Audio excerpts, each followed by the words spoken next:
للہ وکفیٰ والسلام علی عبادہ الذین اصطفیٰ اما بعد۔ اللہ رب العزت نے جیسے حدیث مبارکہ میں آتا ہے، جب حسن کو پیدا کیا تو نصف حسن، صرف نصف حسن یوسف علیہ السلام کو دیا اور بقیہ نصف حسن پوری کائنات میں پورے حسینوں میں تقسیم کر دیا، نصف حسن۔ لہذا پھر مصر کی بیگمات اگر عاشق ہو گئیں تو کیا ایسی بات تھی، اتنے حسین تھے، تو انہوں نے دیکھ کے کہا یہ کوئی بشر ہے، یہ تو ایک فرشتہ ہے۔ تو یہ حسن تھا، لیکن ہمارے فقہا نے کہا، اور بقیہ نصف میں یہ جتنے حسین آپ کو نظر آتے ہیں ان میں سے انہوں نے کچھ حصہ لیا ہوا ہے حسن کا۔ اندازہ لگائیے کہ حسن کو ڈسٹریبیوٹ کیا گیا تو کسی کے حصے میں 0.0000 وہ تو آپ بیان ہی نہیں کر سکتے، انفینیٹی ہوگی، اتنے لوگ دنیا میں آئے ہیں۔ اچھا، بتانا چاہتا ہوں کہ فقہا نے لکھا کہ یہ دونوں حسن کے دونوں حصے، یوسف علیہ السلام کا حسن اور بقیہ حسن جو دنیا میں تقسیم ہو گیا، یہ دونوں حصے مل کے رسول اللہ صلی اللہ علیہ وسلم کے حسن میں ڈال دیے، اتنے حسین۔ حضرت علی رضی اللہ عنہ فرماتے ہیں کسی ماں نے ایسا لال جمع ہی پیدا ہی نہیں کیا ہوگا، اتنے خوبصورت۔ ایک تابعی پوچھتے ہیں کہ آپ نے رسول اللہ صلی اللہ علیہ وسلم کو دیکھا تو چہرہ تو بتلائیے۔ فرماتے ہیں کہ ہم جب آنکھ اٹھاتے تھے حسن کی تاب نہ لا سکتے تھے، نیچے جھکا لیتے تھے چہرہ۔ واقعی ہم آنکھ اٹھاتے تھے اور تو حسن اور جمال کی تاب نہ لاتے تھے تو نیچے جھکا لیتے تھے۔ ایک صاحب نے کہا آپ نے روزہ اقدس کی جالیوں کو ہاتھ لگایا؟ اس نے کہا ہاں میں نے ہاتھ لگایا، وہاں شفتے کھڑے ہوئے تھے، انہوں نے ادھر منہ کیا تو میں نے ہاتھ لگا لیا، پھر ادھر منہ کیا تو میں نے ہاتھ لگا لیا، بڑے خوش تھے، میں نے ہاتھ لگایا۔ حضرت عبدالحفیظ مکی رحمۃ اللہ علیہ ہمارے یار تھے، اللہ تعالیٰ ان کے درجات بلند فرمائے، ابھی رمضان میں انتقال ہوا، اللہ تعالیٰ ان کے درجات بلند فرمائے۔ حضرت شیخ الحدیث زکریا کے مجاز تھے، کہنے گے وہیں کے سٹیزن، مطلب وہیں کی جم پر والد صاحب وہاں شفٹ ہو گئے تھے، کہنے گے 40 سال گزر گئے، کبھی جالیوں کو آنکھ اٹھا کر نہیں دیکھا۔ آنکھ اٹھاتے ہیں تو ادب کے خلاف آتا ہے کہ ہماری آنکھیں اس کا، تو وہ شاک ایسے بھی ہوتے ہیں۔ یہ باتیں کوئی شریعت کی نہیں، یہ باتیں ایک آدمی کی ذاتی محبت اور عشق کی باتیں ہیں۔ تو ہاتھ لگانا یہ کوئی بڑی محبت کی علامت نہیں ہے۔ ہاں پھر ان ہاتھوں کو جو جالیوں کو لگایا تھا نا، ساری عمر ان کے اوپر ناپاکی بھی نہ لگاؤ اگر عشق اور محبت کی بات کرتے ہو نا۔ تو بہرحال فرماتے ہیں کہ 40 سال گزر گئے، صاحب نسبت تھے۔ حضرت شیخ الحدیث زکریا نور اللہ مرکزوں جب سفر کرنا ہوتا تھا تو ان کو بھیجتے تھے کہ حضور اقدس کی خدمت میں جا کے مراقبہ کرو، ان سے اجازت لو، اجازت ہو تو میں پھر جاؤں گا۔ ساری عمر اس طرح سے شیخ فرماتے رہے۔ تو صحابہ فرماتے ہیں کہ ہم تو آنکھ اٹھا کے نہیں دیکھ سکتے تھے۔ اس کے لیے جو سب سے خوبصورت ترین کلام کیا نا، وہ زبردست کلام ہے، اللہ تعالیٰ اس کا وہ حضرت قاسم نانوتوی رحمۃ اللہ علیہ کا کلام ہے۔ فرماتے ہیں کہ اس قدر حسین و جمیل تھے رسول اللہ صلی اللہ علیہ وسلم کہ اگر ان کا حسن و جمال اسی طرح دکھا دیا جاتا تو لوگ ان سے استفادہ حاصل نہ کر سکتے، فیض نہ لے سکتے، کیونکہ فیض لینے کے لیے مناسبت کی ضرورت ہوتی ہے، قربت کی ضرورت ہوتی ہے۔ دیکھیے نا، سم ٹائم کہتے ہیں، یہ کہا جاتا ہے کہ استاد اور شاگرد میں ادب تو ہو اور ادب تو ہو، لیکن اتنی بے تکلفی بھی ہو کہ اس سے سارے سوالات پوچھ سکے، اور ادب اور جلال کی وجہ سے استاد سے کامتا رہے تو پھر تو استفادہ نہیں ہو سکتا نا۔ لہذا حضور صلی اللہ علیہ وسلم کے پاس جو اعرابی آیا کرتے تھے وہ ایک دم حضور سے سوال کر لیا کرتے تھے، لیکن وہ جو حضور کو پہچانتے تھے، عمر، عثمان، علی، ابو بکر صدیق، وہ فرماتے تھے ہم کلام ہی نہیں کرتے تھے، ہم کلام ہی نہیں کر پاتے تھے، ہم خاموش رہتے تھے ادب کی وجہ سے۔ وہ پہچانتے تھے نا تو رابی آ کے جگ سوال کر دیتے تھے، تو فرماتے تھے کہ ہم اس انتظار میں رہتے تھے کوئی عرابی آئے اور سوال کرے تو ہم پھر اس کے سوال سے معذور ہو کے حضور صلی اللہ علیہ وسلم کا جواب سنیں۔ تو حضرت نے فرمایا، حضرت قاسم نانوتوی نے، کہ اللہ جل شانہ نے رسول اللہ صلی اللہ علیہ وسلم کے حسن کو بشریت کے پردوں تلے چھپا دیا تاکہ لوگ استفادہ حاصل کر سکیں۔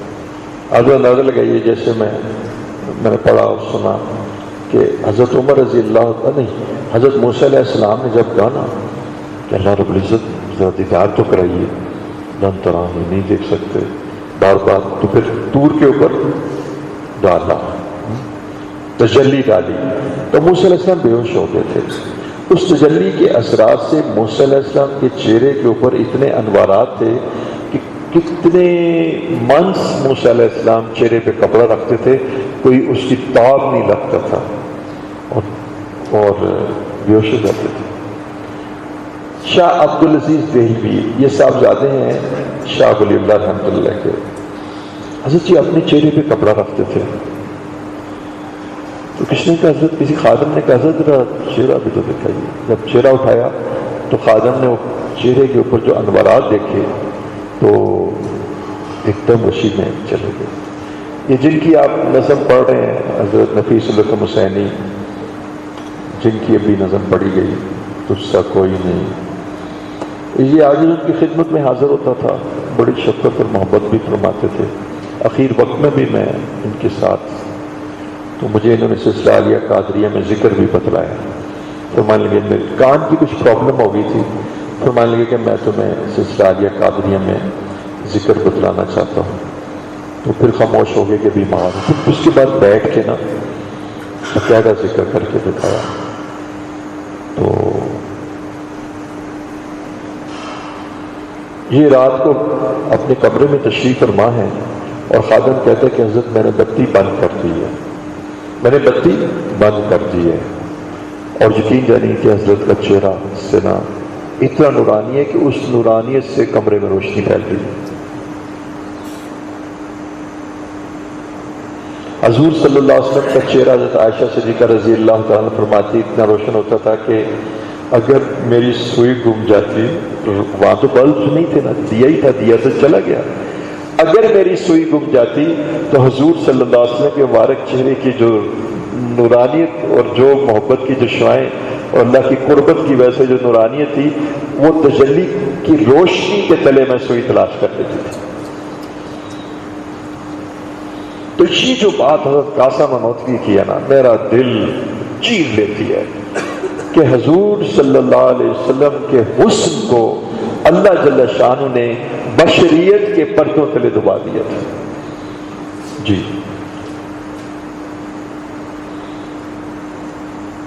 حضرت ابو ہریرہ رضی اللہ عنہ فرماتے ہیں حضور صلی اللہ علیہ وسلم آپ کو نبوت کب ملی تھی؟ یہ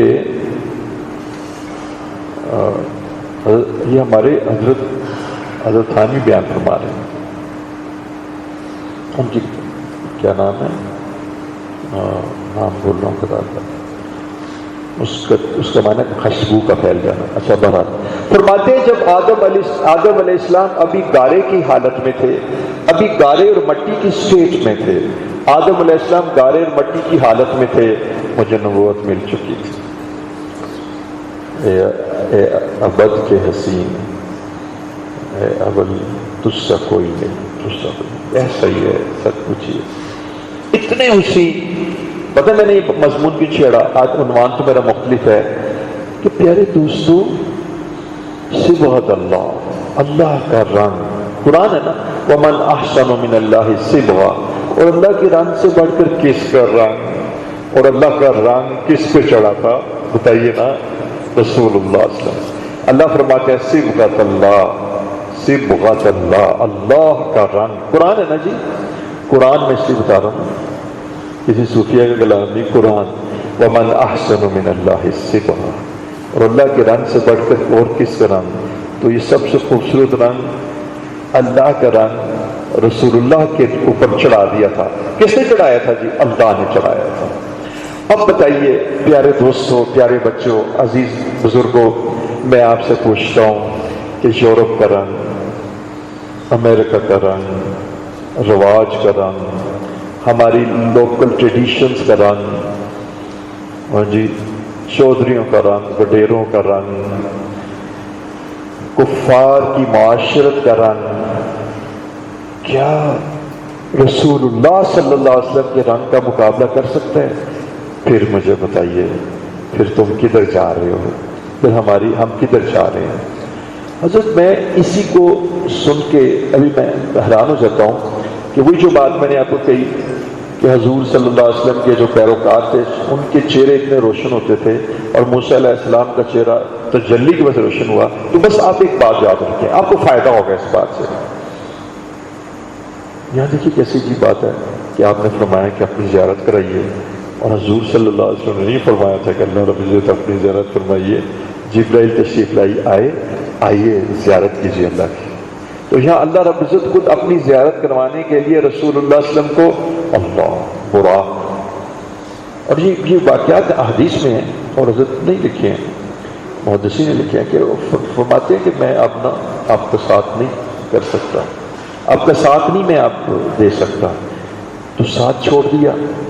اس کی وجہ میں آپ کو بتاؤں، اس کی وجہ ہے کہ جبرائیل امین علیہ السلام جو ہے نورانی فرشتے ہیں، اللہ کے قرب میں رہتے ہیں، لیکن آپ اتنی نزدیکی میں جا رہے ہیں کہ اس جگہ کی جو وولٹیج ہے نا، اس کی جو وولٹیج ہے نا، وولٹیج وہ اتنی ہائی ہے کہ جبرائیل کہتے ہیں کہ میں آگے ٹریول نہیں کر سکتا.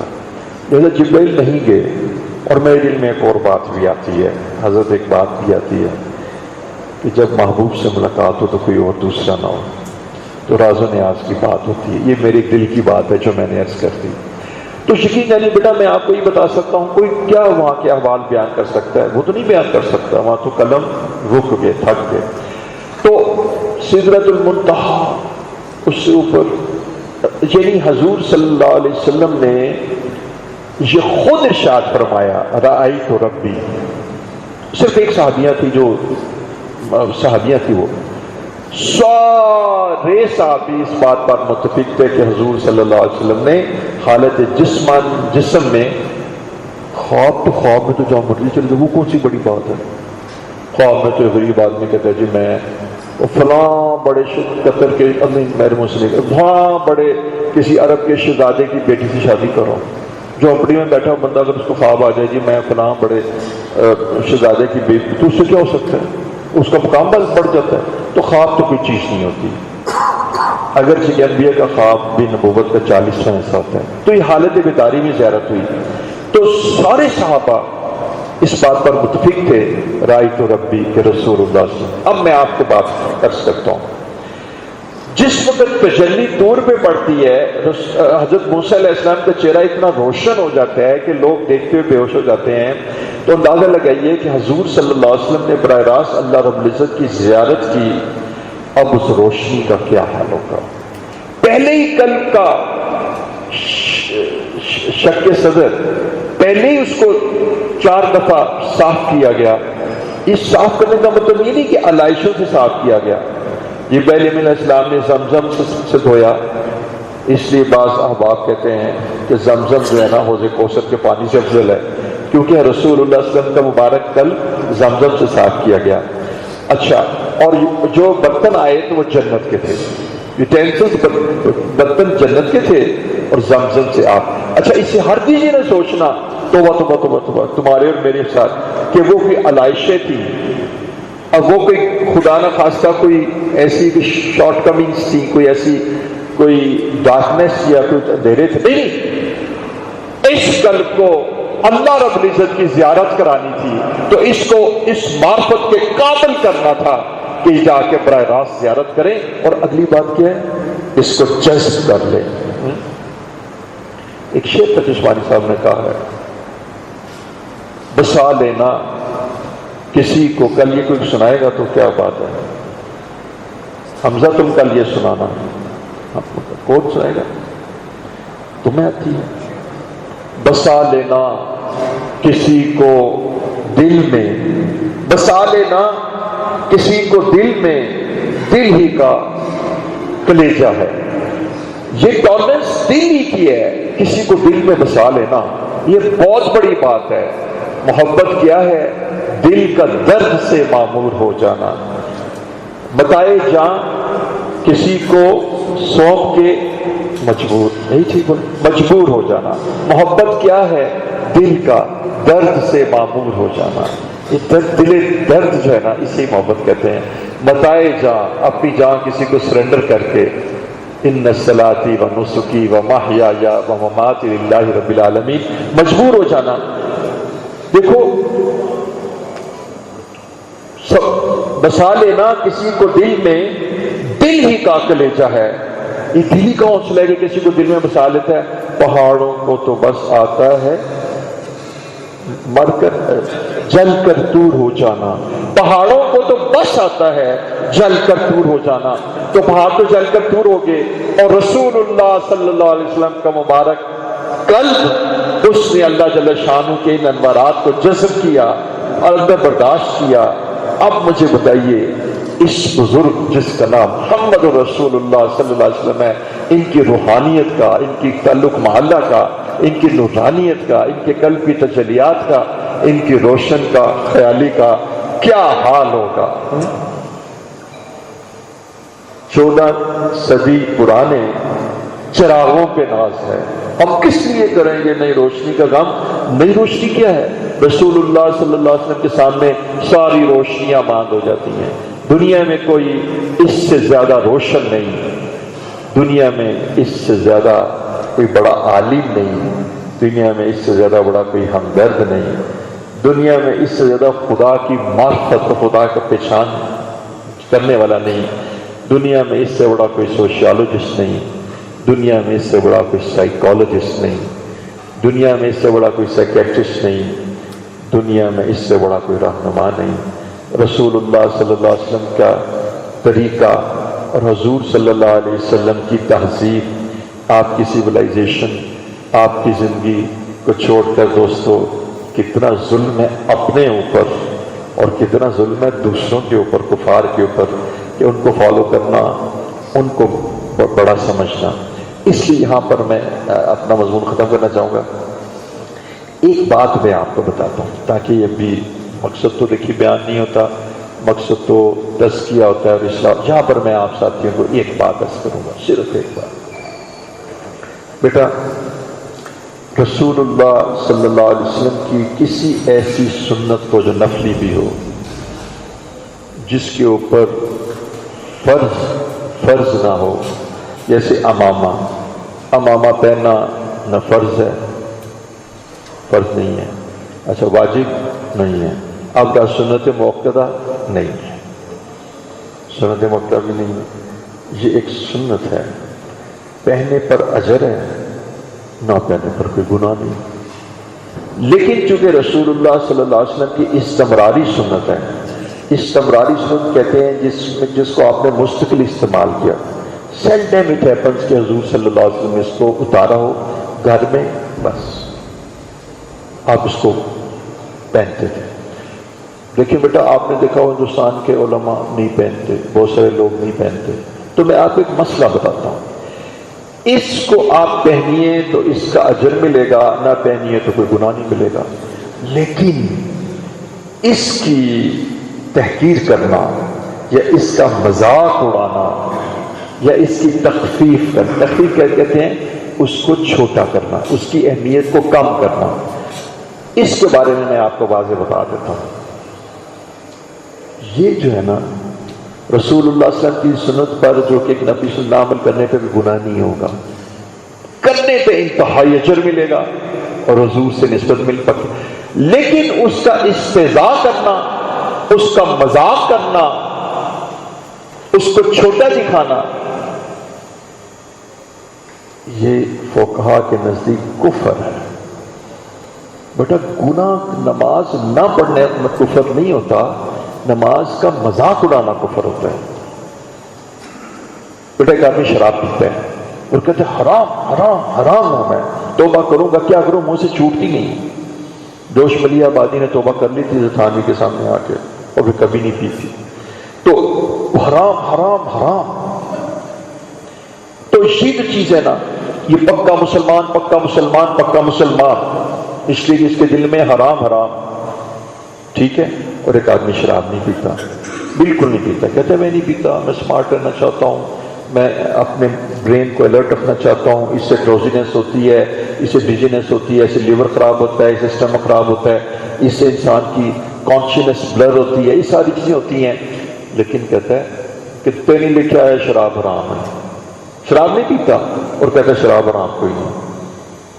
یہ جو بات ہے نا، دین کی بات کو نگیٹ کرنا، رسول اللہ صلی اللہ علیہ وسلم کی بات کا انکار کرنا، یہ بات کفر ہوتی ہے۔ دیکھو نا بیٹا، کوئی لڑکا کوئی نوجوان خدا بچائے ایسا موقع کبھی نہ آئے، کبھی کسی گناہ میں پھسل گیا تو پھسلتے ہوئے شرمندگی کے اندر مبتلا ہوا، اور پھسلنے سے پہلے 100 دفعہ سوچ رہا تھا کہ وہ بہت بڑا گناہ ہے، لیکن شیطان نے نفس نے اس میں مبتلا کر دیا۔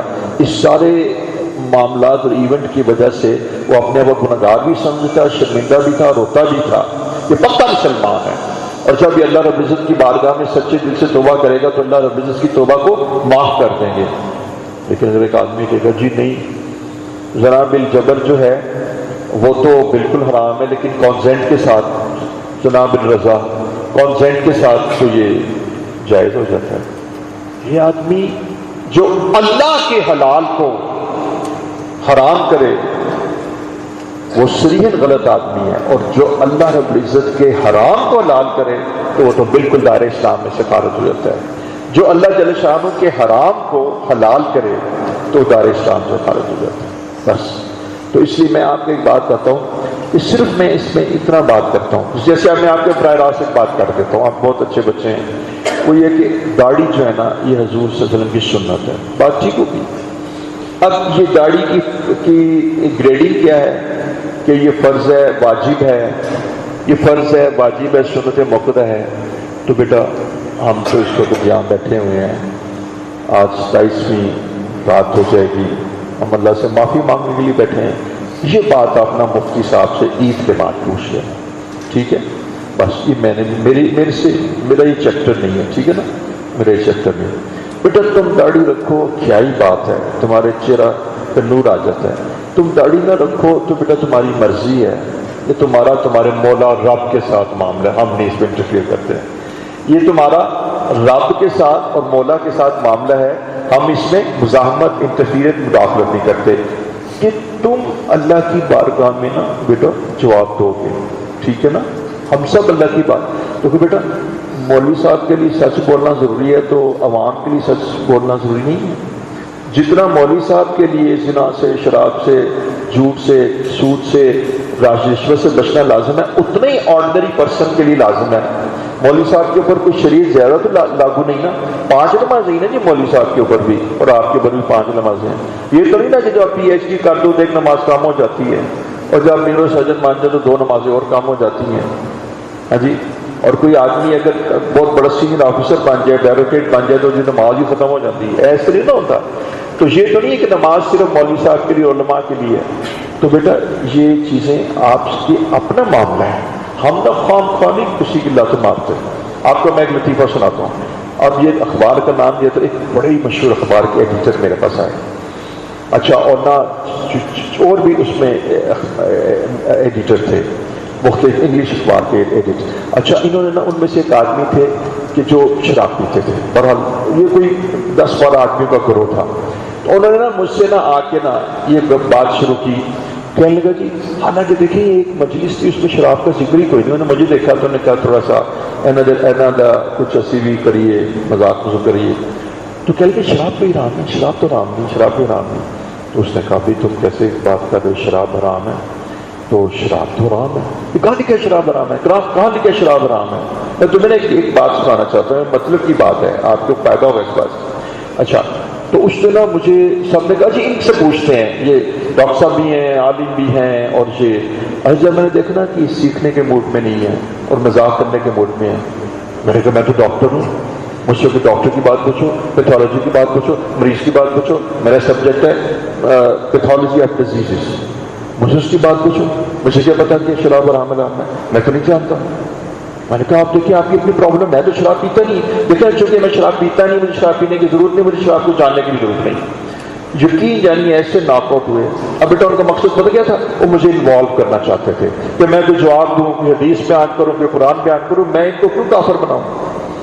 میں کہا مجھے تو پتہ ہی نہیں، میری تو پرابلم ہی نہیں، میں تو شراب پیتا نہیں، اور جس رستے سے جانا نہیں تو اس رستے سے معلومات کرنے کی لوڑ کی ہے جی؟ میرا باپ بھی نہیں پیتا جی، میں بھی نہیں پیتا، تو شراب کی تو لوڑ ہی کوئی نہیں۔ بیٹا یہ میں تمہیں ایک بات بتاتا ہوں، سارا تم مولوی صاحب سارا لوڈ اپنے تے پا کے نا وہ دین دیکھی بن جاتے ہیں چوکی دار، پولیس مین، سپروائزر، تو بیٹا اگر اس کی کوئی ضرورت نہیں ہوتی، لوگوں کو اس کے اوپر ڈالو۔ جتنا دین میری طرف متوجہ ہے اتنا تمہاری طرف متوجہ ہے، میری طرف کوئی زیادہ دین نہیں متوجہ۔ ہاں ہاں اچھا، اس لیے میں آپ کو بتانا ہی چاہتا ہوں کہ دیکھو بیٹا، داڑھی رکھنا، میں جو بات کروں، داڑھی رکھنا آپ کا اور آپ کے رب کا معاملہ ہے، بس آپ کا اور حضور اقدس صلی اللہ علیہ وسلم کا معاملہ ہے، اور آپ عاقل ہیں، بالغ ہیں، یہ اس مسائل میں ہم بالکل نہیں آتے۔ یہاں تو اتنے پیارے پیارے چہرے ہیں، سب کے چہروں پہ ننھی ننھی سی منی منی سی خوبصورت سی لٹ ہے نور کی۔ اچھا، تو بتانا چاہتا ہوں کہ اس کی عزت کرنا اور اس کا احترام کرنا اور اس کا ادب کرنا بیٹا یہ قرآن اور حدیث کی وجہ سے لازم اور واجب ہے۔ اس لیے صرف ایک وجہ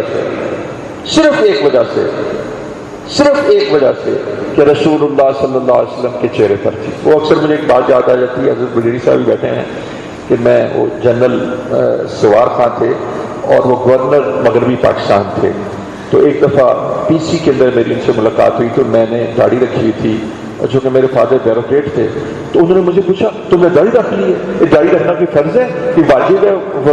وہ پتہ ہے؟ اچھا، میں نے کہا سر بات یہ ہے کہ داڑھی رکھنا جو ہے نا مجھے تو بالکل ہی نہیں پتا، میں تو میڈیکل کا اسٹوڈنٹ ہوں، میں جی 4th ایئر کا میڈیکل کالج کا اسٹوڈنٹ تھا۔ میں نے کہا میں تو 4th ایئر کا میڈیکل کالج کا اسٹوڈنٹ، مجھے کیا پتا داڑھی اتنا فرض ہے؟ مجھے اتنا پتا ہے رسول اللہ صلی اللہ علیہ وسلم کے چہرے پر تھی، بس حضور صلی اللہ علیہ وسلم کے چہرے پر تھی، میرے محبوب کے چہرے پر تھی، میرے محبوب محمد رسول کے چہرے پہ تھی۔ میں نے نہیں جانا فرض ہے، واجب ہے، سنت غیر مبتدع گناہ ہوتا ہے، مجھے نہیں پتا، میرے محبوب محمد رسول صلی اللہ علیہ وسلم کے چہرے پہ تھی۔ اور ایک بات یاد رکھیے، ان سے زیادہ خوبصورت چہرہ کسی کا نہیں تھا۔ جنرل صاحب نے یقین جانیے آگے کوئی سوال نہیں کیا اور خاموش ہو گیا۔ تو بیٹا کام کو اپنے آپ کو مسائل میں نہ ڈالا کرو۔ تو اس لیے آپ کو صرف اس داڑھی کا ذکر پتہ کیوں آیا؟ اس لیے آیا کہ داڑھی رکھنا نہ رکھنا یہ آپ کا معاملہ ہے، یہ ہمارا معاملہ نہیں ہے، یہ مولویوں کا معاملہ نہیں ہے، یہ آپ اور آپ کے رب کا معاملہ ہے، ٹھیک ہے نا؟ کل آپ شادی کریں گے نا تو بیوی کا نام کا آپ کے ذمہ ہوگا، ٹھیک ہے نا؟ تو یہ قبر میں سوالات آپ نے دینے ہیں۔ لیکن پیارے بچوں، پیارے بیٹوں، میں آپ کو کہتا ہوں اس کا ادب لازم اور واجب ہے۔ اور آپ کو پتہ ہے آج اس داڑھی کا کیسے مذاق اڑایا جاتا ہے، اس کو کوئی ٹیررسٹ کہہ رہا ہے، کوئی فلاں کہہ رہا ہے، کوئی یہ کہہ رہا ہے۔ آپ کو پتہ ہے ایک بچی میرے پاس آئی چھوٹی سی نا 5 سال کی، تو میں نے اس کو قریب کیا تو بچی تھوڑی سی پیچھے ہٹ گئی، جیسے بچے ہوتے ہیں۔ تو اس کی ماں کہتی ہے اصل میں نا یہ شریف لوگوں کے پاس جاتی ہے، تو شریف لوگوں کے پاس جاتی ہے، آپ کے پاس نہیں آئے گی۔ اس کی ماں نے مجھے کہا میری کوئی غریبی، تو میں نے کہا بیٹا مجھے بتاؤ تمہارے باپ نے داڑھی رکھی تھی؟ کہتی ہے نہیں، اور نہیں رکھی تھی۔ میں نے تمہارے دادا نے رکھی تھی؟ کہنے لگی ہاں ان کی داڑھی تھی۔ میں دیکھا نا، میں نے کہا وہ بدماش تھے، تو تم بدماش کی بیٹی ہو؟ میں نے کہا وہ بدماش تھے۔ میں نے کہا تمہارے باپ نے بھی داڑھی، تمہارے باپ نے داڑھی رکھی تھی، لیکن تمہارے دادا نے بھی رکھی تھی، ان کے پیچھے بھی رکھی تھی، پھر تمہارے نانا نے بھی رکھی تھی، تمہارے نانا بھی داڑھی والے، تمہارے دو بڑے، تو تم بدماش کی بیٹی ہوگی، تو یہ کیسے پھر شریف ہوگی بچی تمہاری؟ تو اس لیے بیٹا زیادہ باتوں میں الجھنا نہیں چاہیے، یہ وہ دور ہے کہ اپنا ایمان بچانا چاہیے۔ لیکن پیارے بچوں، میں صرف آپ کو کہتا ہوں، میں اللہ کی قسم کھاتا ہوں کہ گناہوں کی وجہ سے جہنم میں نہیں جاؤ گے۔ اس وقت نا اس قدر سنسنی خیزی ہے، جب گناہوں سے توبہ کر لو گے انشاءاللہ جہنم میں جاؤ۔ اچھا آپ بھی بات کو آپ خوش ہو جائیں، آپ اس بات کو سن کے خوش ہو جائیں گے۔ یہ میرے شیخ نے بات فرمائی ہے، اور میرے شیخ کی بات انتہائی مستند ہے۔ ایک عالم آئے، انہوں نے کہا کہ میں نے حضور صلی اللہ علیہ وسلم کی زیارت کی ہے اور انہوں نے یہ کہا کہ میں ذوالفقار احمد سے بھی راضی ہوں اور اللہ بھی ذوالفقار احمد سے راضی ہے۔ میرے شیخ فرماتے ہیں کہ جس وقت تم گناہ کرتے ہو اللہ جل شانہ اس گناہ کو لکھتے ہی نہیں ہے۔ بیٹا میں نے نہیں پتا سی اس گل کا، میں سمجھا فوراً ہی لکھ دیں۔ اچھا، جس وقت تم گناہ کرتے ہو تو اللہ جل شانہ اس گناہ کو لکھتے ہی نہیں ہے۔ تو کتنی عجیب بات ہے، اس کو سوچو کہ انسان سے گناہ ہو گیا وہ لکھتے نہیں ہیں۔ بیٹا یہاں تو ایسے ایکسیڈنٹ ہو جائے، کسی کو قتل کر جائے، کوئی لا وائلیٹ کر لیا جائے تو فوراً آپ نے تو کر دیا نا، فوراً FIR لکھی جائے گی اسی وقت، یا اگر کوئی پولیس کا آدمی دیکھے تو فوراً۔ تو دیکھو بیٹا یہ اتنی حیران کن بات ہے کہ مشائخ نے، صوفیہ کرام نے لکھا ہے، فقہا نے لکھا ہے۔ میں فقہا کے لفظ پتہ نہیں لکھتا ہوں کہ فقہا کی بات پختہ ہوتی ہے۔ اچھا بیٹا انہوں نے لکھا ہے کہ جب تم گناہ کرتے ہو تو مسلمان کا گناہ لکھا نہیں جاتا۔ کیا کہہ رہا ہوں؟ لکھا نہیں جاتا۔ ٹھیک ہو گیا، اب تم توبہ کر لو تو گناہ لکھا بھی نہیں جاتا۔ وہ تو اس کی عظیم شان ہے نا کہ جب تم نہیں توبہ کرتے تمہیں سال بعد آ جاتا ہے، لکھا تو جاتا ہے، لیکن پھر جب تم معافی مانگتے ہو تو اللہ تعالیٰ اس کو مٹا کے ڈیلیٹ کر دیتے ہیں۔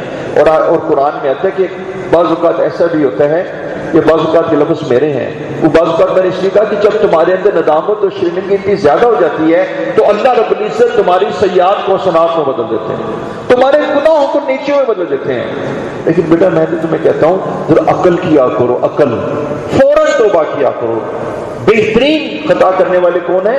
جو توبہ کرنے والے توبہ میں جلدی کرتے ہیں۔ تو جس وقت گناہ ہو جاتا ہے تو گناہ نہیں لکھا جاتا۔ جب تم توبہ نہیں کرتے پھر فرشتہ لکھنے لگتا ہے، تو نیکی کا فرشتہ اس کو روک لیتا ہے۔ نیکی کا فرشتہ دوسرے فرشتے پر امیر مقرر کیا گیا ہے۔ یہاں پر ایک امیر ہوتا ہے، نیکی کا فرشتہ امیر ہے جو کرامن کاتبین ہے، جو لکھتے ہیں۔ اور جس وقت تم پھر نہیں توبہ کرتے پھر بھی نہیں لکھتا، اور جب تم کچھ دیر کے بعد ایک ٹائم مقرر ہے، اس کا ٹائم بھی اس دوبارہ نے لکھا ہے کہ اتنی دیر کے بعد پھر وہ اس گناہ کو لکھتا ہے کہ جب تم اس کی طرف رجوع نہیں کرتے اللہ کی طرف اور گناہ کی معافی نہیں مانگتے۔ کتنی عظیم بات ہے کہ تم جو ہے نا جب گناہ کرتے ہو تو اللہ گناہ بھی نہیں لکھتا۔ بیٹا یہ پتہ میں آپ کو بتاؤں یہ کیا ہے، میرا دل اس کی گواہی دیتا ہے۔ یہ حضور صلی اللہ علیہ وسلم کی ہم کھاتے ہیں، ہم رسول اللہ کی کھاتے ہیں، ہم رسول اللہ علیہ وسلم کی وجہ سے پہنتے ہیں، ہماری صبح بھی حضور کی وجہ سے ہوتی ہے، ہماری شام کی عافیت بھی حضور کی وجہ سے ہوتی ہے، ہمارا اوڑھنا بچھونا ہماری عافیت، یہ توبہ کی قبولیت رسول اللہ صلی اللہ علیہ وسلم کی وجہ سے ہے۔ یہ جو بات ہے نا، یہ جو بات ہے بیٹا، پہلے ایسے بھی ہوتا تھا پہلی قوموں کو کہ جب تم گناہ کرو تو اپنے کیا کہتے ہیں نا، تمہارا ٹیسٹ یہ ہے کہ اپنے آپ کو تم پہاڑوں سے نیچے گرا کے کنفرم کر دو کہ تم اللہ تعالیٰ سے ڈرنے والے ہو، یہ ایک دوسرے کو مار ڈالو۔ بہت سارے مختلف ہے، کپڑا ناپاک ہوتا تھا اس کو یہاں سے کاٹ دو، اور یہ بھی قوموں میں تھا کہ تم نے گناہ کیا تو جب باہر نکلے تو ماتھے پہ لکھا ہوتا تھا یہ گناہ گار ہے۔ عجیب فرماتے ہیں نا کہ اگر گناہوں کی بو ہوتی تو کوئی ہمارے پاس بیٹھ نہ سکتا، اور یہ کہ اللہ رب العزت ہم جو نیک ہیں تو تمہاری ستاری کی وجہ سے نیک ہیں کہ تم نے ہمارے گناہوں کو چھپا رکھا ہے۔ اگر آپ ہمارے گناہوں کی کوئی فلم بنا کے لوگوں کو دکھا دیں تو ہم کل رات سڑک پہ اور اپنے آفس میں جا ہی نہ سکے، ہمارے اندر کی احوال ہے۔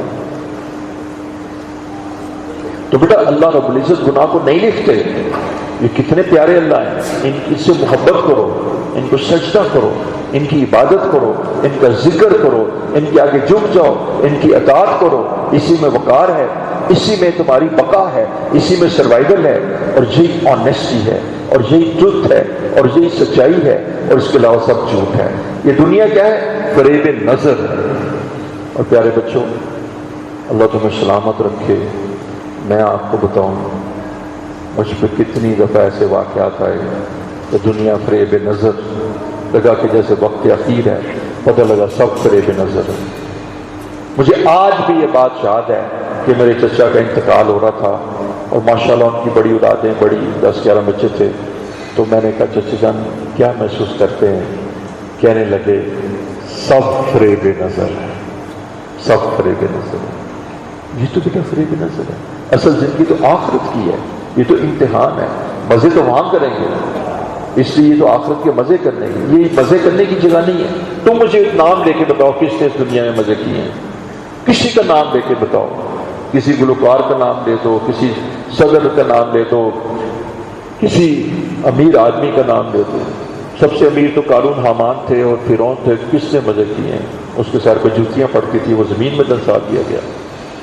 تو بیٹا اللہ سے ڈرو اور اللہ کی عبادت کرو۔ اب میں تھوڑی سی باتیں آپ سے کرتا ہوں۔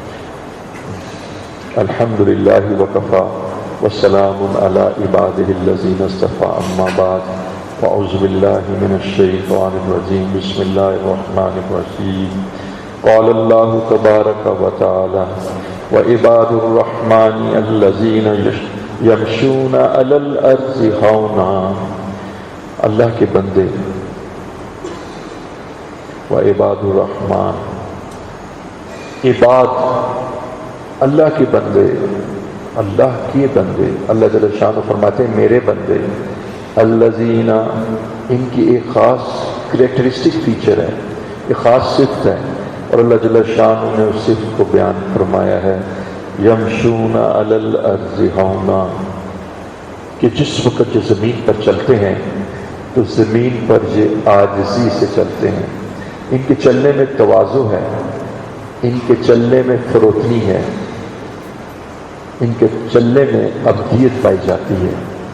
یہ نہ عاجز غلاموں کی طرح چلتے ہیں، متکبرانہ چال نہیں چلتے، ان کے گردن میں سریہ نہیں ہے، یہ متکبر نہیں ہے۔ اور اللہ جل شانہ فرماتے ہیں کہ ہم نے آخرت اس کے لیے بنائی ہے کہ جو زمین میں علوم نہیں چاہتے۔ ہم نے آخرت کو، یا آخرت سے مراد جنت ہے، جنت کی نعمتیں اور جنت ہم نے جو ڈیزائن کی ہے، تو ہم نے ان لوگوں کے لیے ڈیزائن کی ہے کہ جو دنیا میں علوم، اونچائی، بڑائی نہیں چاہتے۔ شیطان کو شیطان کس نے بنایا؟ تو ایک شیخ نے اس کا عمدہ جواب دیا، شیطان کو شیطان اس کے نفس نے بنایا، اور نفس کے اندر تھی بڑائی۔ کہتا تھا خلقتنی من نار، مجھے تو نے نار سے بنایا ہے، اور آدم کو اس بنایا ہے من تین، خلقتہ من تین، اور آدم کو بنایا ہے مٹی سے، اور نار اوپر اٹھتی ہے، اور مٹی زمین پہ بچھی ہوتی ہے، اور اس کے اوپر لوگ پیشاب بھی کر دیتے ہیں، جانور سے گزر جاتے ہیں، کوئی گھوڑے کی لیک بھی ہوتی ہے۔ یہ کیسے ہو سکتا ہے کہ بچھی ہوئی مٹی آگ کے برابر ہو؟ انا خیر منہ۔ جب پوچھا کہ آپ نے کیوں نہیں سجدہ کیا؟ شیطان، آپ کو جب اللہ رب العزت نے ابلیس سے کہا گیا تھا تو آپ نے سجدہ کیوں نہیں کیا؟ شیخ فرماتے طاؤس الملائکہ، ملائکہ کا یہ طاؤس تاج تھا، سردار تھا، اور یہ راندہ درگاہ کیوں ہوا؟ صرف کٹ حجتی کی وجہ سے۔ اس سے نا جب اس سے پوچھا جائے کہ تم نے سجدہ کیوں نہ کیا تو یہ کہہ دیتا سوری، میرے سے غلطی ہوگی۔ بس بیٹا یہ بہت ہی خوبصورت بات ہے، please really I am sorry, میں نہ معذرت چاہتا ہوں، غلطی ہو گئی تھی، اور دل سے غلطی ہو گئی تھی، سارے مسائل حل ہو جاتے ہیں۔ یہ بہترین طریقہ ہے، آئی ایم سوری۔ یہ کس کا طریقہ ہے؟ تمہیں بتائے گا کس کا طریقہ ہے؟ آدم علیہ السلام کا۔ ربنا ظلمنا انفسنا وان لم تغفر لنا، اے اللہ ربنا، میں نے اپنی جان پہ بڑا ظلم کیا۔ ظلم کیا کیا؟ میں نے ویٹ گرین کھا لیا، گندم کا دانہ کھا لیا۔ وان لم تغفر لنا، اگر آپ نے میری مغفرت نہ کی، وترحمنا، اور آپ نے رحم نہ کیا، لنکونن من الخاسرین، میں یقیناً خسارے والوں میں سے ہو جاؤں گا، تباہ و برباد ہو جاؤں گا۔ اے کریم آقا، ربنا ظلمنا، میں نے ظلم کیا ہے، فاغفر لنا، مجھے معاف کر دیجئے، وارحمنا، مجھ پہ رحم کر دیجئے۔ رب اغفر، اللہ میں آپ سے معافی چاہتا ہوں، میری بخشش کر دیجئے، وارحم، اور مجھ پہ رحم کر دیجئے، وانت خیر الراحمین، اور تو سب رحم کرنے والوں سے بڑھ کر رحم کرنے والا ہے۔ تو آدم السلام نے کیا کہا؟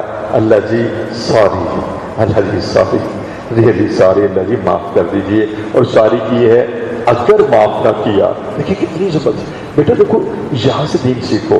آپ کہتے ہیں خیر ہے، پھر کی ہو گیا، گناہ ہو گیا. وہ فرماتے ہیں معاف بھی کر دیجئے اور رحم بھی کر دیجئے، اس لیے کہ میرے پاس کوئی عذر نہیں ہے کہ میں جو آپ کو پیش کر کے جواز پیش کروں. میں کہتا ہوں اگر آپ نے معاف نہ کیا تو بس تباہی بربادی یقینی ہے. لنکونن لام جو ہے لام تکیدیہ اور ننا نون سکیلا، لنکونن من الخاسرین، تو وہ برباد ہو جاؤں گا. تو پیارے دوستو اس کو نہ اختیار کیا ہے. تو انا خیر منہ کہہ کے نا اس اچھا پہلے تو اس نے یہ کہا انا خیر منہ، اچھا پھر اس نے کٹ حجتی کی. کیا کی؟ کٹ حجتی، جواز پیش کیا. اسی طرح آج ہم دین کے معاملات میں جواز پیش کرتے ہیں. گاندھی کے پاس بڑے جوازات ہیں، بڑے جوابات ہیں. جی گاندھی کے پاس بڑے جوابات ہیں.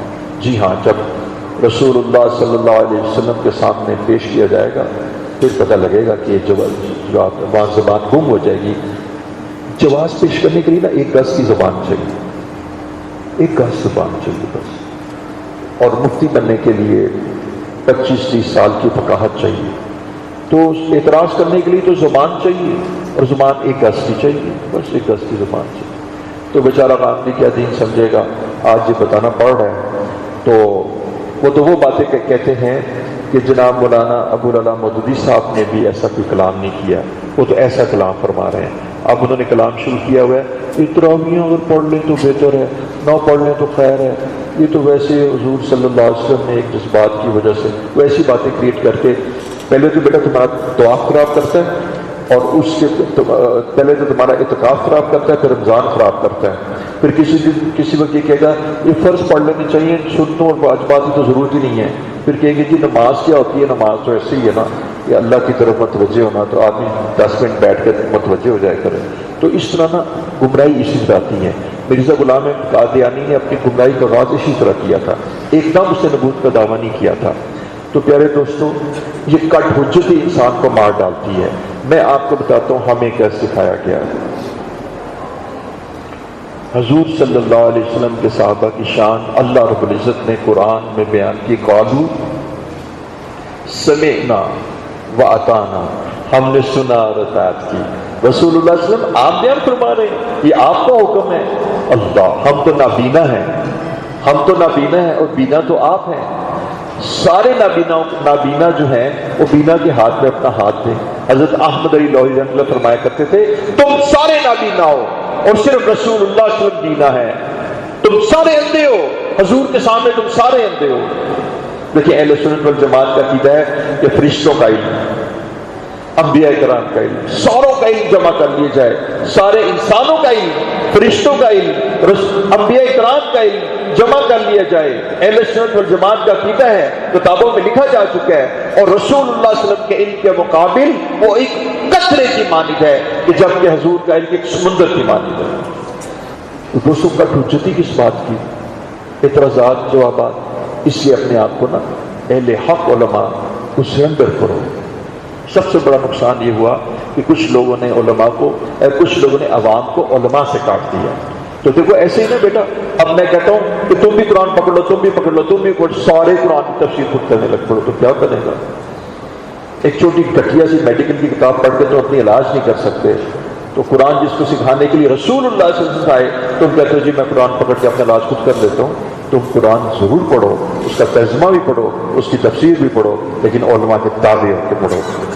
اور تفسیر بالرائے بالاتفاق میں حرام ہے، اپنی رائے کی تفسیر نہ کرو. ایک میرے پروفیسر تھے، اللہ تعالیٰ ان کو جزائے خیر دے، ان کے نجات دان فرمائے، ان کو معافی فرمائے.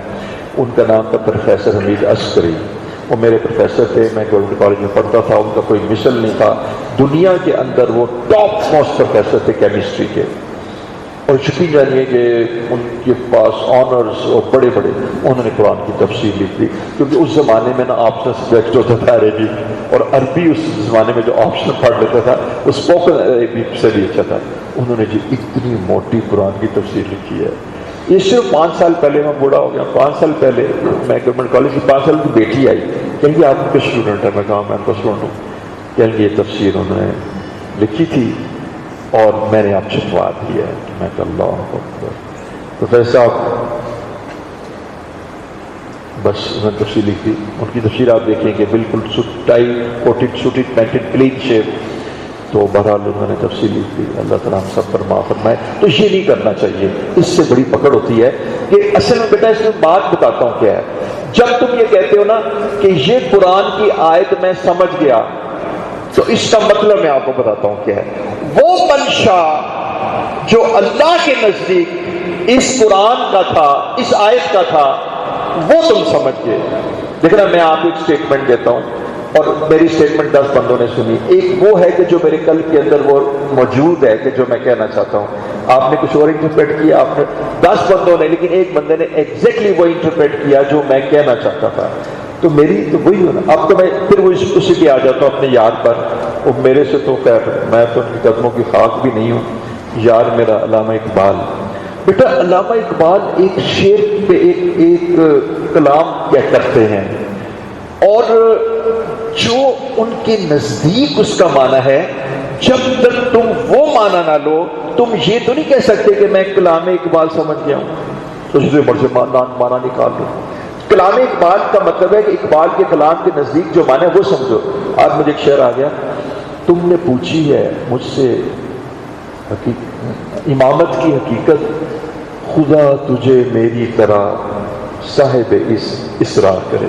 اچھا اب بیٹا اگلی بات سنو، کیا صوفی اور کیا ولایت اس کو حاصل ہے وہی تیرے زمانے کا امام برحق ہے، وہی تیرے زمانے کا امام برحق جو تجھے حاضر اور موجود سے بیزار کرے. سارے لڑکوں بن گئے. اب ان پہ کتنے سب تو بڑا مولوی تھے عہد ہے. دیکھیں کیا کہہ رہے ہے، وہی تیرے زمانے کا امام برحق. وہ نہیں کہ جس نے پی ایچ ڈی کی ہو، جس نے ڈاکٹریٹ کی ہو، ڈاکٹر آف سائنس ہو، پالیٹکس ہو، پالیٹیشنز ہو، بیوروکریٹ ہو، پولیٹیکل سائنس میں اس نے کیلیفورنیا سے ماسٹر کیا ہو. وہ نہیں، جو تجھے حاضر اور موجود سے بیزار کرے. میں چوم لیتا ہوں اس کے قدم. جو تجھے حاضر، دیکھیں آپ سنیے ذرا بیٹا، اگر یہ کوئی بات تبلیغ جماعت کو کوئی آدمی کے تو سارے اٹھ کے خلاف ہو جائیں گے. دیکھو جی ایسے کام چھڑوا رہے ہیں، ایسے کی بنوا رہے ہیں، اپنا انیکٹیو کر رہے ہیں، لوگوں کما تو چھڑوا رہے ہیں. لیکن دیکھو نے کہا کہ تمہارے زمانے کا امام وقت وہی ہو سکتا ہے. بیٹا اس کا مطلب ہے کہ جس کے اندر سے حب دنیا نہ ہو، جس کے اندر اللہ کی قیمت ہو، رسول اللہ کی قیمت ہو، سنت کی قیمت ہو، اور مال، پیسہ، تمول، گاڑیاں، کوٹھیاں، مکانات، کسی شے کی کوئی حیثیت اور وقت نہ ہو. اس کا مطلب یہ نہیں ہے کہ جس چیز کی وقت نہیں ہوتی اس کو آپ چھوڑ دیتے ہیں. پیشاب کرتے ہیں نا، ٹوائلٹ بناتے ہیں نا. اب یہ تو نہیں کہ آپ نے کہا جی میں نے آج 2 لیٹر پیشاب کیا، بڑا جی میں خوش ہو گیا. جی بالکل. تو یہ تو نہیں نہ ہوتا کہ میں نے آج تو، لیکن اس چیز کی اہمیت نہیں ہوتی، لیکن اس کی ضرورت کتنی ہے. ہمیں دیکھیے نا روٹی کھانا ہے. اب آپ کے جی جناب میں بڑا عظیم الشان آدمی ہوں، آج میں نے 6 پراٹھے کھائے. تو 6 پراٹھے کھانے سے آپ بہت عظیم تھوڑا ہو جاتے ہیں. لیکن اگر آپ نے اتنی اینٹیں اور اتنی مزدوری کی ہے تو 6 پراٹھے بھی کھانے پڑ جاتے ہیں. تو بیٹا یہ بتا رہے ہیں وہی تیرے زمانے کا امام برحق جو تجھے حاضر اور موجود سے بیزار کرے. تو قلب سے دنیا کی محبت نکالو. ولا تمشی فی الارض مرحا. میں آپ کو عاجزی کا ٹائٹل بتانا چاہتا ہوں. ولا تمشی فی الارض مرحا، زمین پر اکڑ کے مت چل. تو شیطان نے کہا تھا انا خیر منہ خلقتنی من نار وخلقتہ من طین. تو اس وجہ سے اس کو بھی ڈانڈے درگار ہو گیا. اور بے شک آخری آیت سنو، فبئس مثوى المتکبرین. مسوہ کہتے ہیں ٹھکانہ، بئس کہتے ہیں بہت برا ہے ٹھکانہ متکبرین کا. تو بیٹا میں اب ذکر کراؤں گا اور دعا مانگوں گا. صرف میری جو آپ کو کلام ہے وہ یہ ہے، پیارے دوستو، پیارے عزیزو، تکبر سے بچو، بڑھائی سے بچو. میرے شیخ فرماتے تھے جیسے محکمہ موسمیات والے کہتے ہیں نا کہ آندھی آئے گی تو دیکھتے ہیں ادھر ٹیمپریچر زیادہ ہے، ادھر ہوا کا پریشر زیادہ ہے، ادھر کم ہے، وہ کہتے ہیں اس طرف آندھی آئے گی. پیارے بچوں، میرے شیخ فرمایا کرتے تھے کہ جب تم تکبر کرو تو تم سمجھنا اب آندھی آئے گی، جب تم تکبر کرو تو تم سمجھنا کہ اب آندھی آئے گی، مصائب کی آندھی آئے گی، مشقتوں کی آندھی آئے گی، تمہیں ذلیل کرنے کی آندھی آئے گی، تم ذلیل کر دیے جاؤ گے، عام آدمی کے ہاتھوں ذلیل کر دیے جاؤ گے۔ ڈرو اللہ سے، تکبر اللہ کی چادر ہے، تکبر الکبریاء ردائی، یہ جو کبریائی جو ہے نا، ردائی، یہ میری چادر ہے، اور جو میری چادر مجھے چھینے گا پھر میں دیکھو اس کے ساتھ کیا کرتا ہوں۔ تو میں آپ کو عزیز گرامی یہ بات کرنا چاہتا ہوں، ڈرو اللہ سے، عاجزی اختیار کرو، تکبر سے بچو، عاجزی اختیار کرو، تکبر سے بچو۔ تکبر کرنے والے کبھی کامیاب نہیں ہوتے، تکبر کرنے والے اللہ ان سے کبھی ان کو جنت میں نہیں بھیجے گا، اور حدیث میں آتا ہے کہ رائی کے دانے کے برابر تکبر ہوگا، جنت میں نہیں جائے گا۔ اور دیکھو کہیں ایسا نہ ہو تمہارے چلنے میں تکبر ہو، تمہارے بولنے میں تکبر ہو، تمہارے بیٹھنے میں تکبر ہو، تمہارے حکم دینے میں تکبر ہو، تمہارے انداز میں تہکمانہ بند ہو، تمہاری گردن میں سریا ہو۔ ڈرو اللہ سے، جس کی گردن میں سریا ہوتا ہے اللہ اس کی گردن توڑ دیتے ہیں۔ اور یقین جانیے اللہ تعالیٰ، میرے شیخ فرمایا کرتے تھے، میں آج آپ کو بات بتاتا ہوں، دو چیزوں کا بدلہ اس دنیا میں ضرور دیا جاتا ہے، دو چیزوں کا۔ بعض ایسے برائیاں ہوں گی کہ جس کا بدلہ آخرت میں ہی ملے گا لیکن دنیا میں برکت جاتی رہے گی۔ دو چیزیں ایسی ہیں کہ جس کا بدلہ اس دنیا میں ضرور دے دیا جاتا ہے، کہ جو ماں باپ کی خدمت کرتا ہے، ماں باپ کو راضی کرتا ہے، اللہ اس کو رزق میں برکت دے دیتے ہیں، اور جو عاجزی انکساری اختیار کرتا ہے اللہ تعالیٰ اس کو قناعت، اور اللہ تعالیٰ اس کو اپنی محبت اس دنیا میں دے دیتے ہیں، اور اللہ تعالیٰ اس کے لیے بہت عافیت کا معاملہ کرتے ہیں۔ اور فرمایا کرتے تھے کہ دو چیزیں ایسی ہیں کہ جس کا بدلہ دنیا میں دے دیا جاتا ہے، جو ماں باپ کا نافرمان ہوتا ہے اس کو دنیا میں سزا مل جاتی ہے، آخرت کی سزا زیادہ ہوتی ہے۔ اور فرمایا کرتے تھے جو متکبر ہوتے ہیں دنیا میں توڑ دیے جاتے ہیں، پاش کر دیے جاتے ہیں۔ تکبر سے ڈرو۔ اور اب تکبر کی ڈیفینیشن سمجھو، خود کو دوسرے سے افضل سمجھنا۔ تکبر کی ڈیفینیشن 3 کو بتاؤ۔ خود کو دوسرے سے افضل سمجھنا، خود کو دوسرے سے افضل سمجھنا، اپنے کو دوسرے سے افضل سمجھنا۔ انا خیر منہ، میں تم سے افضل ہوں کیونکہ میں نا PhD ڈاکٹر ہوں، کیونکہ میں نا بہت بڑا انٹلیکچوئل ہوں، چونکہ میں فلاسفر ہوں، چونکہ میں تاجر ہوں، میرے پاس مال بہت زیادہ ہے، تم غریب ہو، تم حقیر ہو، میں تم سے افضل ہوں۔ اور چونکہ میں یونیورسٹی کا پروفیسر ہوں، چونکہ میں نیورو سرجن ہوں، چونکہ میں ڈاکٹر ہوں، چونکہ میں آرکیٹیکچر ہوں، اور چونکہ میں فلاں ہوں، میں نے اپنے اوپر بڑا سبق لگایا۔ تمہیں آتا ہی کیا ہے؟ تمہیں تو بولنا نہیں آتا، چلنا نہیں آتا، بیٹھنا نہیں آتا۔ تو اپنے آپ کو افضل سمجھنا اور دوسروں کو گٹھیا سمجھنا، اس کو تکبر کہتے ہیں۔ ایسا بیٹا میں آخری لفظ صرف ایک بات کہہ کے بات بند کرتا ہوں، اس کے لیے دوستوں میں نا غربا کے پاس اٹھتا بیٹھتا ہوں، فقیروں کے پاس اٹھتا بیٹھتا ہوں، غریبوں کے پاس اٹھتا بیٹھتا ہوں۔ میں بابا حمید سے دوستی زیادہ رکھتا ہوں۔ ہمارا جو اسپیکر ہے نا جو مسلمان ہو گیا تھا، بابا حمید جب جلدی آ رہا ہوں نا تو سارے مسافہ کرے تو جلدی ہوتی ہے، بابا حمید سے مسافہ کر لیتا ہوں۔ کوئی گلے لگانا چاہے تو بابا حمید کو گلے لگا لیتا ہوں۔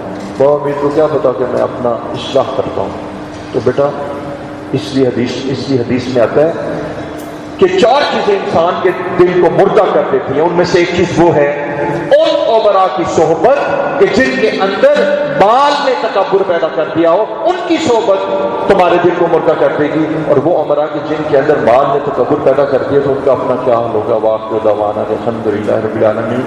بیٹا ذکر ضرور کرو، لا کی تلوار سے ہر گندگی اور غلاظت کو، تکبر کو، رونت کو، دنیا کی شے کو، حب زر کو، حب مال کو، حب زن کو نکال کر دائیں طرف پھینک دیں اور اللہ کے نام کی ضرب قلب پہ لگائیں۔ لا الہ الا اللہ، لا الہ الا اللہ، لا الہ الا اللہ، لا الہ الا اللہ، لا الہ الا اللہ۔